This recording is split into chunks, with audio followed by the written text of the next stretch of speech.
Senado definiu um calendário para a votação da proposta de emenda à Constituição 241. A PEC limita o aumento do gasto público à inflação do ano anterior.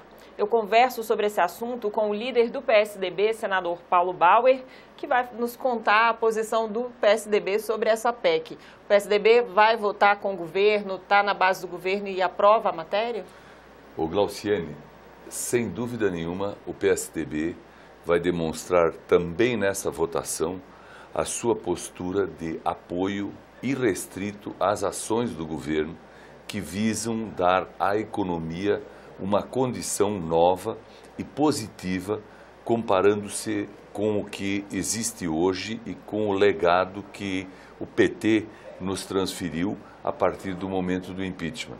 Nós sabemos que o Brasil convive hoje com desemprego, juros altos, déficit público.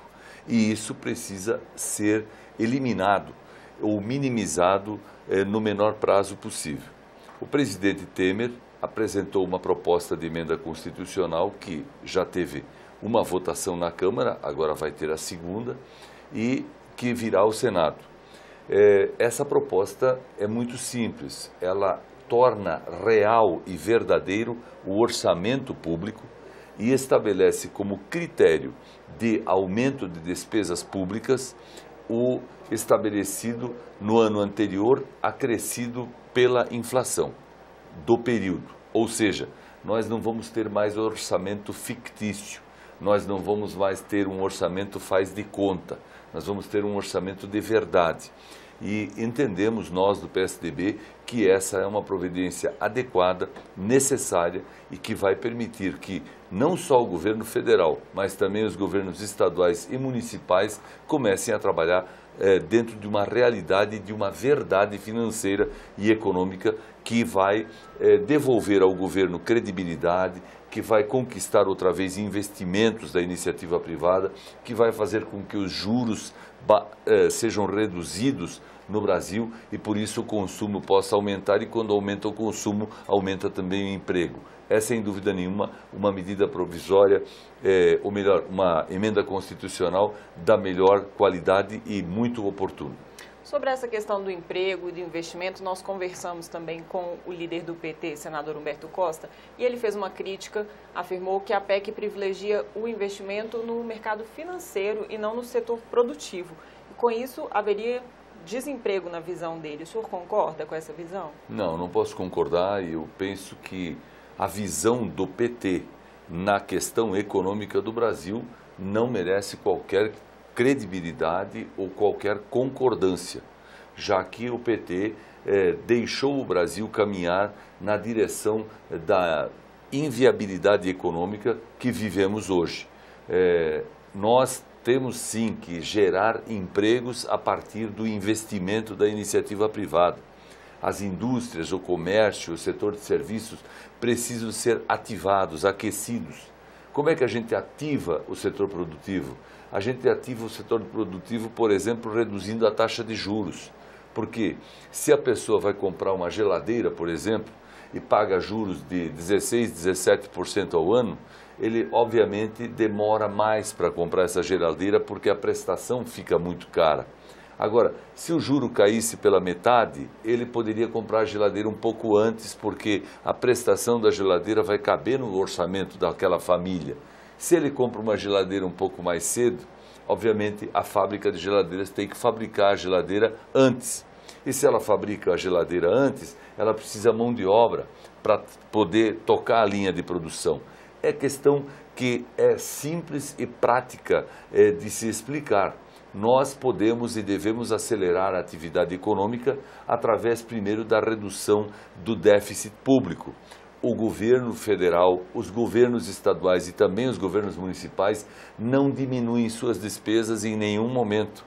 Então, quando diminui a arrecadação de impostos, a despesa continua sendo a mesma. Por isso se produz um déficit, ou seja, é como ter um cheque sem fundo, é como ter um empréstimo, um papagaio no banco. E você não consegue nunca sair daquela situação e por isso a medida, volto a dizer, a PEC tem tanta medida provisória tramitando na casa que a gente até confunde o nome. Mas é necessário, então, dizer que a PEC, ela faz todo sentido, porque ela, por vários anos, vai estabelecer um limite de aumento de despesas através de uma perspectiva real de receita. Agora, se de repente daqui a 2, 3, 5 anos a receita crescer muito, que bom, teremos mais recursos para destinar para determinadas áreas, mas não poderemos ficar sonhando com uma arrecadação maior sem tê-la efetivamente concretizada. Essa questão do prazo também é bastante polêmico, né? Tem sido discutido os 20 anos ou 13, né? Porque a partir do 13º ano pode ser alterada essa questão do congelamento mais inflação. O senhor acha que 13 anos não é um prazo muito longo para estabelecer esse limite? Tudo tem relação com os cálculos e previsões matemáticas que são feitas. Nós temos uma dívida pública muito grande no Brasil. Nós devemos, o governo deve, os governos devem 60% do nosso PIB.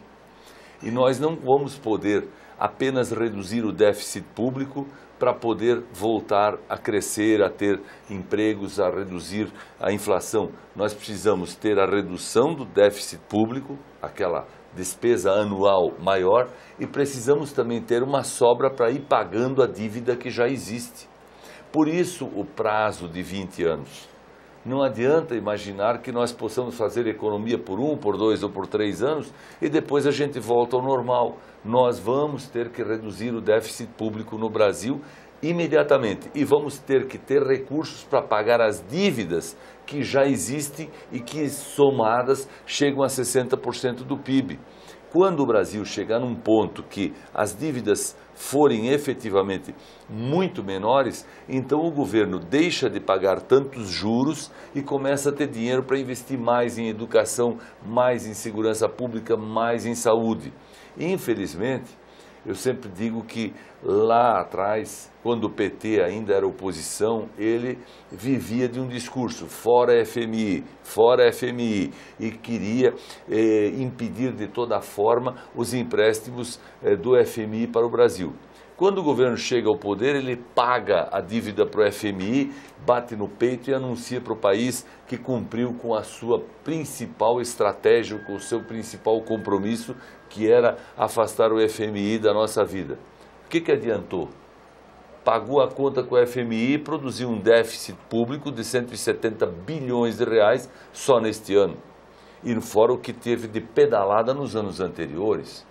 Portanto, Glauciane, nós precisamos sempre conceituar que a regra do PT para a economia não vale, porque a regra dele é só de discurso, nunca de solução do problema. Nós queremos a solução do déficit público, ou seja, da falta de dinheiro anual no caixa, e queremos ainda produzir a sobra para ir pagando a dívida que herdamos e que vai efetivamente ser paga ao longo desses 20 anos, a ponto de nós podermos outra vez ter um Brasil com um governo positivo, um governo que seja indutor do desenvolvimento. Um último questionamento a respeito da PEC é quanto ao investimento na área social. Há corte de gastos na educação, na saúde, há também um congelamento de recursos nessas áreas, a população tem que se preocupar com os investimentos nessas áreas? Deixa eu fazer uma observação aqui. Na verdade, não existem cortes na educação. Nós estamos apenas limitando o crescimento das despesas em relação ao ano anterior ao que temos de inflação. Em orçamentos anteriores, se nós tínhamos num ano 100 de receita e, vamos dizer, a receita crescia para o ano seguinte a ponto de chegar a 110, o valor que constava no orçamento era 130. Aí o que o governo fazia? Contingenciava, ou seja, bloqueava 20% e gastava os 110, ou um pouco mais que 110 via pedaladas. O que nós estamos fazendo agora? Nós vamos gastar 110, nós não vamos gastar 120 nem 130. Então ninguém está cortando, nós apenas estamos limitando os valores à realidade efetiva. Mas mais importante que isso é dizer que, votada a PEC, aprovada esta nova regra, pode sim o governo, e com o aval do Congresso, dizer, por exemplo, que vai tirar dinheiro de propaganda e gastar na educação, que vai tirar dinheiro de cargos comissionados e gastar na saúde, que vai tirar dinheiro, por exemplo, de ações e de investimentos ou de despesas que tenha na relação com ONGs ou com sindicatos ou com entidades não governamentais e destinar isso, por exemplo, para assistência social. O dinheiro no governo é sempre o mesmo e cabe ao governante e ao Congresso dizer para onde ele será destinado. Então, se nós, de fato, elegemos a educação como prioridade, fazemos assistência social com responsabilidade, ajudamos a promover a segurança pública e também trabalhamos fortemente na saúde, essas áreas é que vão receber os maiores recursos. Por isso, eu estou convencido de que não haverá redução de destinação de recursos para essas finalidades. O gasto social estaria preservado, então. Com certeza. Senador, nosso tempo está terminando, mas eu queria fazer uma última pergunta para o senhor. Foi definido o primeiro turno de votação no plenário no dia 29 de novembro e o segundo turno no dia 13 de dezembro. O senhor acha que dá para votar rapidamente, apesar dessa oposição toda? O governo tem maioria. Nós temos visto nas votações e nos grandes debates de temas importantes aqui no Senado, que o governo conta com votos suficientes para aprovar. O que a gente lamenta é que a oposição, liderada pelo PT, use de todos os artifícios regimentais possíveis para postergar a sessão, para levar ela até 2, 3, 4 horas da manhã e fazer com que nós, do governo, tenhamos que permanecer todo esse tempo até ser a hora de votar. E provavelmente também não serão aceitas emendas, né? Eu penso que não, porque senão a PEC voltaria à Câmara dos Deputados. Então esse desgaste todo, esse cansaço que a oposição tenta impingir ao governo, nós vamos efetivamente assumir, vamos entrar no jogo, mas ao final podem usar de todos os artifícios, de todo o discurso, de todo o argumento, nós venceremos, como aliás na data de ontem vencemos a questão da PEC do setor elétrico. A PEC do setor elétrico. Agora é medida provisória, exatamente. A medida provisória do setor elétrico chegou para votação no Senado na última data viável de se fazer a votação, porque senão a medida provisória deixaria de ter vigência, deixaria de ter eficiência e valor legal. O que aconteceu? O PT se colocou em obstrução, pediu verificação de quórum e foi postergando, e os senadores da base do governo compareceram, votaram e determinaram a aprovação da medida provisória. Portanto, o jogo é esse: a oposição discursa, dificulta, questiona, provoca, tenta derrubar, mas a posição, a situação é mais forte e está ao lado do Brasil. Eu agradeço a participação do senador Paulo Bauer, que falou sobre a proposta de emenda à Constituição 241, que limita o gasto público. Se você quer enviar alguma sugestão ou crítica a este programa, ligue 0800 61 2211. A ligação é gratuita. Para rever esta e outras edições, acesse o nosso site. O endereço é senado.leg.br/tv. Até o próximo argumento.